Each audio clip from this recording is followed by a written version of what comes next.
ከፍ ያለ ሁሉ አንድ ቀን ዝቅ ማለቱ አይቀርም። ዝቅ ያለ ሁሉ ደግሞ አንድ ቀን ከፍ ማለቱ አይቀርም። እንግዲህ የማንደፍረው ልጅ ዝናሽ በአቶ ሌኩን እጅ ስር ወድቃለች ማለት ነው። መጨረሻው ግን አቶ ሌኩን ሞተዋል የሚባል ወሬ እንዳንሰማ ይህንን እናሳስባቸዋለን ማለት ነው። ሰላም ቤተሰብ፣ እንዴት አመሻችሁ? እንዴት ናችሁ? ደህና ናችሁ ወይ? ሰላም ናቸው? እኔ ጋር ሁሉ ሰላም፣ ሁሉ መልካም ነው። እናንተም ጋር ሰላም እንደሚሆን ሙሉ ተስፋ አለኝ። ለቤት አዲስ የሆናችሁ ላስቸግራችሁና ሰብስክራይብ አድርጉኝ፣ ላይክ አድርጉልኝ፣ የደውል ምልክቷን በመጫን ሁልጊዜ ቪዲዮ እንዲደርሳችሁ አድርጉ ማለት ነው። አይከፈልበትም። እንግዲህ ሰፈር ሆኜ አጋጣሚ የቀረጽኩት ቪዲዮ ነበርና ሳይለንት አድርጌው ለምን በነ አቶ ሌኩን አስጠልተውኝ ነበር በሀቂቃ ማለት ነው። ሁሌ ኑሃሚ ስታለቅስ ሳይ በጣም ደብሮኝ ነበርና ዛሬ ደግሞ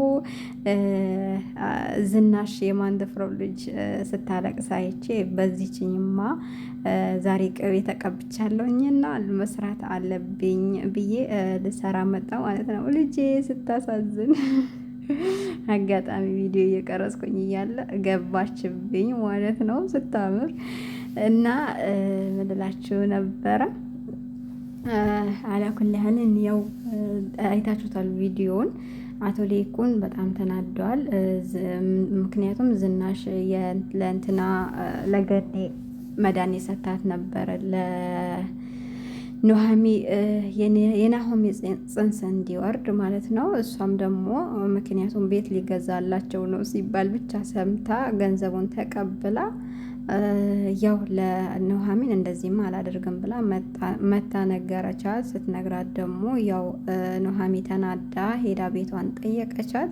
ስትጠይቃት ደግሞ በቃ አላደረኩም ብላ ነበረ የዋሸችው። ሁለተኛ ዙር ደግሞ አቶ ሌኩን ገነት ጋር ሄዶ ሲጠይቃት እንደውም ያው የእንትን የቀረጸቻትን እንትን ድምጿን አሰማችውና በጣም ተናዶ ወደ ቤት ተመልሶ ሊገላት ሲል ያው አጋጣሚ ደም ግፊት አለብኝ ብሎ ነበርና ደም ግፊቱ ተነስቶበት ያው ወደ ሆስፒታል ገብተዋል ማለት ነው። ግን እንዳይሞት አቶ ሌኩን ከሌለ ደግሞ በቃ ያስጠላል። መጨረሻ ነው የሚያስጠላው። ምክንያቱም በዛ ባሉ ሰዎች ጥሩ ሰው የሚባለው እሱ ነው። ለሰው ያዝናል። እንደውም የዝናሽን ልጅ ራሱ መጥቶ ስራ ትሰራለህ ያን የህይወት ታሪኩን ሲነግረው በቃ እኛ ጋር ስራ ትሰራለህ ይዞ ምናምን ብሎ አባትም ይፈታል ምናምን ብሎ እያጽናናው ነበረ ማለት ነው። እነ ኑሃሚም ያው እነሱ ቤት ከገቡ ያው ብዙ ነገሮች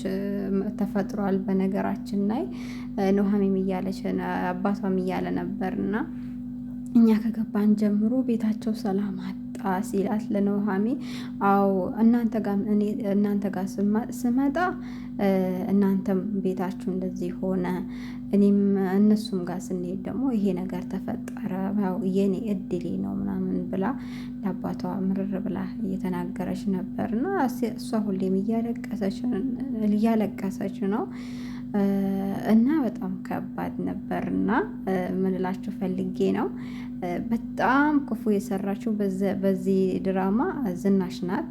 ዝናሽ ሀቂቃ በጣም ክፉ ሰርታለች። ምክንያቱም ለኑሃሚ አንድም ቀን ጥሩ አይደለችም። ለኑሃሚ ቀርቶ ሰራተኞች ያያሉ ራሱ ለመጀመሪያ ጊዜ ቤቷን ሲሄዱ ምን ነበረ ያለች ሰራተኛዋ? አብሽሬ አይዞሽ፣ አንቺ ይሄንን ነገር ሁሉ እሷ የምትለውን እሷ የምታደርገውን ነገር ከቻልሽ ነው እዚህ ቤት መኖር የምትችይው፣ አለበለዚያ ደግሞ መኖር አትችይም ብላ ለኑሃሚ ብዙ ነገር ነግራት ነበረ ማለት ነው። ያ ነገር ደረሰባት። በተለይ እህቷም ከመጣች በኋላ የእሷን ያለውን ነገር እየነገረቻት ምናምን ነገር ነበርና እኔ ምለው ያኔ ናሆም ማለት ነው እንዴት እንደዛ እንትን ማን ነው ናሆም ሳይሆን አንደኛው ማን ነበር? ያው ናሆምና እንደ ስማቸው ተመሳሳይ ነው እና ሹፌሩ ብለን እንወሰደው። ሹፌሩ በሱ እንዳረገዘች ያውቃሉ። ለምን እንዴት አላባረሩትም? አሁን ደግሞ ምንድን ነው ያደረገው? ከልጅቷ ከእንትና ጋር አንድ ላይ አሁን እየሆነ ነው ያለው እና ገንዘብ ስለሚያስፈልገኝ እሷን የግድ መቅረብ አለብኝ ብሎ ባለፈው፣ ዛሬ እንኳን አልተከሰቱም። ባለፈው ደግሞ እንደውም እንትን ሆቴል እንሂድ ምሳ እንብላና ዛሬ ፓርቲ አለ እዛ እንዝናና ብሎ ይዟት ሄዶ ነበር እና እነሱም ደግሞ ዛሬ መቅረብ ነበረባቸው፣ አልቀረቡም። ግን እንዴት ዝም አሉት? አሁን ደግሞ ሌላ ትኩሳት ሊመጣ ነው ወይ? እሷንም ሊያስረግዛት ሊሆን ይችላል። እንደገና ደግሞ የእንትናም ልጅ ደግሞ የማን እንደሆነ አልታወቀም።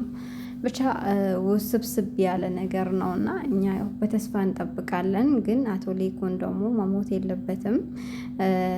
ኑሃሚ ደግሞ ካሁን በኋላ መሰቃየት የለባትም። ካሁን በኋላ ግን ያው አንገቴ እንደፍቼ ይቅርታ ጠይቄያት የፈለገች ነገር ብትለኝ መኖር እችላለሁ ብላለች እህቷ። ግን አሁንም ደግሞ መጥፎ መሆናችንን እንደቀጠልን እነሱ ጋር እናስመስላለን፣ ጥሩ ጥሩ እንሆናለን። ለእሷ ግን መጥፎ መሆናችን ይቀጥላል ብላለች። ያው ቤቱን በእጃቸው እስከሚያስገቡ ድረስ ነው። ያው የባልና ሚስት የሚባል ነገር አለ። ከተገዛ በኋላ ሚስት ሆና ከቀረበች ግዴታ የሆነ ሰዓት ልካፈል ብትል ሳያካፍላት አይቀርም እና ቤቱ ከተገዛላቸው ደግሞ በቤቱ አገኛለሁ ብላ ነው ወደዛ የመጣችው። ዞሮ ዞሮ አንድ እድል አግኝታለች። የኑሃሚን ይሄንን አዳንኩኝ ብላ ኑሃሚን ደግሞ ቅርታ አድርጋልኝ ይሄ ከተፈጸመብኝ ውጭ እኮ እናንተ ያደረጋችሁብኝ በደል አይበልጥም እና ከዛኛው አይበልጥም እና ቅርታ አድርጌላችኋለሁ አለች። አባቷም ደግሞ ደስተኛ አይደለም ማለት ነው። ግን ያው አንድ ድል አሰተናቸው እንያቸው ነው ያለችው እና በሰው ልጅ ክፉ አታስቡ፣ ክፉ አትሆኑ። ምክንያቱም ዞሮ ዞሮ በራሳችሁ ስለሚደርስባችሁ ማለት ነው። ከአሁን በኋላ የፈለገ ነገር ቢሆን አቶ ሌኩን ድኖ ቢመለስ ራሱ ከዝናሽ ያለው ነገር ደግሞ ያኔ እንደ በፊት አይደለም። በፊትም እንደውም ሁሌም ጭቅጭቅ ነበር እና አሁን ደግሞ እርግጠኛ ነኝ ይሄ ነገር ሲከሰት ልጇ መሆኑን ማወቁ አይቀርም ዞሮ ዞሮ እና ደግሞ እሷና እሱ ደግሞ ያው ወይ ይለያያሉ ወይም ደግሞ ለአንዴና ለመጨረሻ ይቅርታ ጠይቀው ይቅርታ አድርጎላት ሊኖሩ ይችላሉ። ግን በጣም ከባድ ነው። እሷ ብዙ በደል ነው ያደረገችው። ሰው ቤት የመጣ ሰው ቤት በነገራችን ላይ ጥላችሁት የምትሄዱ ነገር ነው። የፈጣሪ ቤት ነው። ምድር ላይ ያው እኛ የመጣ ነው እንግድነት ነው። እስከዛ ድረስ ደግሞ ከማንም ሆነን ችግርተኞችን አቅፈን ቤት እስካለን ድረስ ብንኖር ብንተጋገዝ። ኢትዮጵያ ላይ አብዛኛው ይሄ ነገር አልተለመደም፣ ሀቂቃ ማለት ነው።